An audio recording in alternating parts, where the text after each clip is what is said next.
what I want to do, how many of you have seen or taken a look at the course User Innovation at Excerpts? It was fabulous.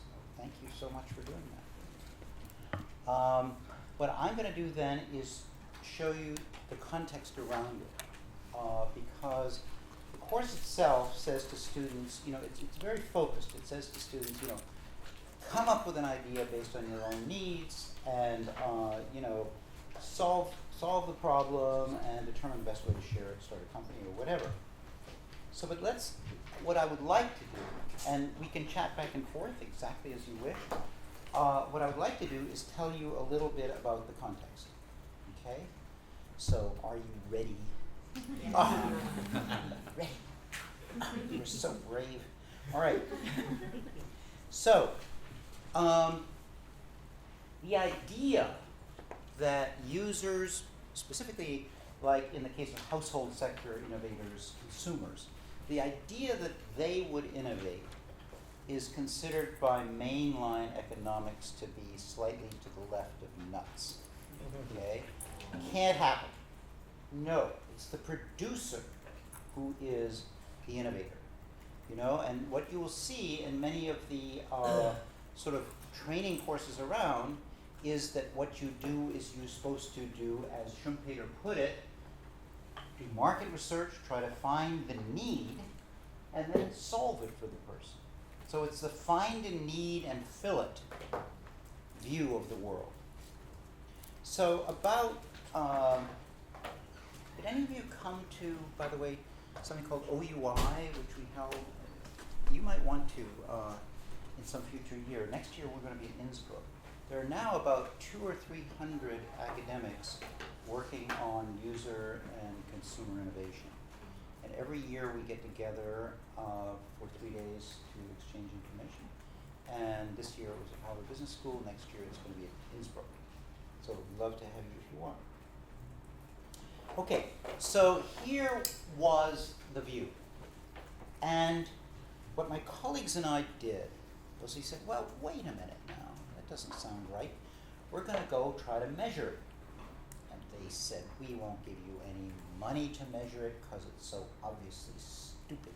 You can see how pleased I am at this now, right, as it turns out to be right. But anyway, so what we did was we went out to 6 countries by this time. The first one was the UK.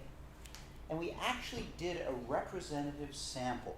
That means that we surveyed a sample of people that reflected the population as a whole. If there were a certain number of technically educated people, we put them in there. And we asked them, have you developed something to make a new product or improve a product for your own use? Now, in the UK, 6.1% of the population said yes. Actually, what happened was, we were really tough on this. So initially, about 20% of the population, oh yeah. But then we would ask them exactly what was it that you came up with. And some fraction would say something as a follow-up like, what's an innovation anyway? And so on.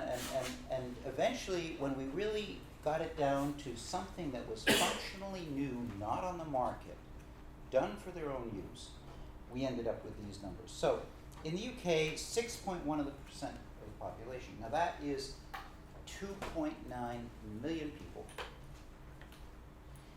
And it's entirely invisible because governments don't measure it. So it was like, oh, what a surprise. And then it was like, well, how many R&D people are there in the UK that produce products for users? The answer is 22,000.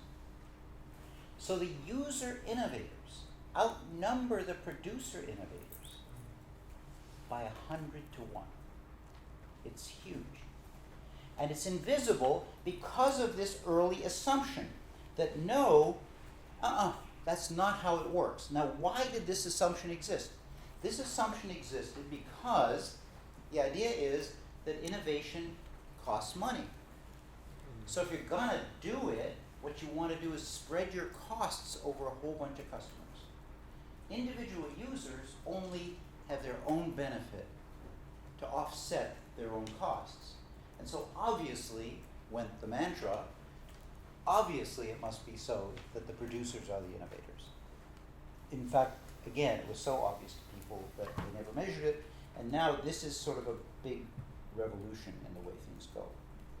So I'm going to give you some examples, and then I'm going to ask you to think of your own examples, because the half-life of unused knowledge is about a nanosecond, right? What you want to do is embed it by trying it out.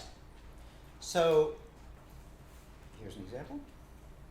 You remember how proud we were that we had wheels on our suitcase and we could pull it? But here was a guy in China, a farmer, who decided, well, rather than pull my suitcase, why don't I have my suitcase pull me? And it then immediately was picked up by some other people who started commercializing it, none of them being this entrepreneur or this innovator. And one of the things you'll see is that you don't have to be the innovator. You can be, in fact, somebody who picks it up and makes it into something. So there's just an example, because I'm sure that you've thought about this before.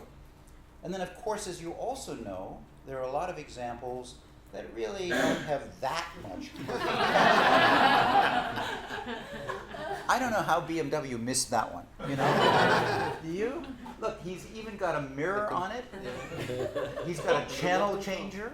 You know, he is so set. I'm assuming it's a he, but I could be wrong. Now, I'm going to give you one more example, because it's not just individual users who innovate. It's also groups of users in this internet age that get together and innovate.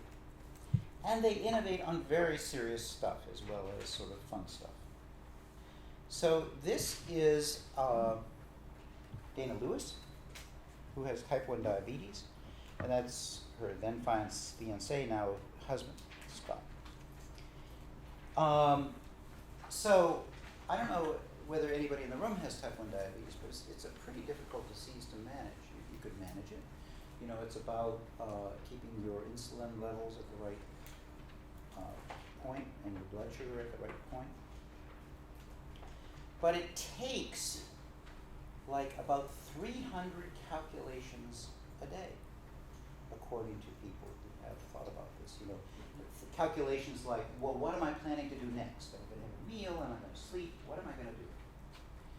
And it's exceedingly scary, in the sense that if you, for example, go to sleep at night and things go out of whack, you can die.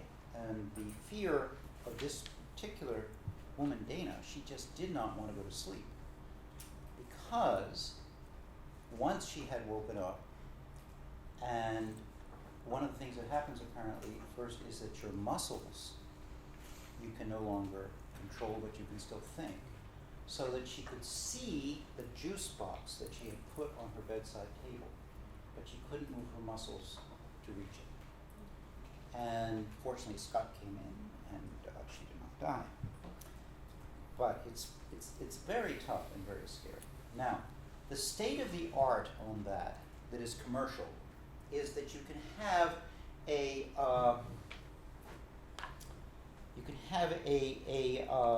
continuous measuring device, a blood glucose measuring device, and it goes under your skin. There's a little electrode that goes under your skin, and it's a small device, and it will read out for you what the level of blood sugar is. And then you have an insulin pump. You know, I mean, if you're you know, the average person does not have this. The average person has to inject, and the average person has to do a finger stick or something like that to find out their levels. But the people who have significant money have those two devices. The problem with it is that the middle part is missing, the insulin dose calculator. If you put an insulin dose calculator in the middle, then all of a sudden you've got an artificial pancreas, right? You've got something that senses, it's a closed loop. It senses what your blood levels are, and it can do some calculations and say, well, it's nighttime, so probably the person is not out running. I will adjust the insulin accordingly. So this has been around as an idea for a long time, and commercial companies are doing work on it. But they're always telling these people, 5 more years, we'll have it, wait 5 more years. But if you're afraid you're going to die tomorrow, 5 years is a long time. And so what these people did is they set up a group, and the name of the group is Night Scout. And the motto of the group is, we're not waiting. And why should they wait, right? They are people who are expert in software and hardware and so on. They can do it. And there's nothing against their doing it. The legal system in the US, at least, is such that you can do anything you want to treat yourself. You don't have to go through the FDA, nothing of that. So you've got this fantastic grassroots activity in the medical device area, which is much faster than the activity in the highly regulated producer industry. So they're doing amazing things, and they just sort of do them. And now this thing here, this is the artificial pancreas thing. They put in a Raspberry Pi and so on and just computed it. They have, fascinatingly enough, 270 lines of code is all they require to do this thing. The commercial devices that people are testing in the field have 12,000 lines, and the companies are saying, well, why the hell did we do that? But they're so far into the FDA trials they can't change anything, so it's like, oh my God. Anyway, there are now a lot of people out there using these because they gave away the designs for free. It keeps blood levels. There's the manual on the left. The fraction of time that you're in the range that you want to be in terms of blood sugar is much better in this user hack than it is in the commercial devices. So the innovation process we're talking about here can range from, trivial in a sense like this, or really serious like this. And now what I want to do is ask you to think about an innovation that you have seen consumers do for themselves or that you have done. Okay? So just say hello to each other. It's always important to be polite, isn't it? Oh, jeez. Say hello to each other. You already have, I'm certain.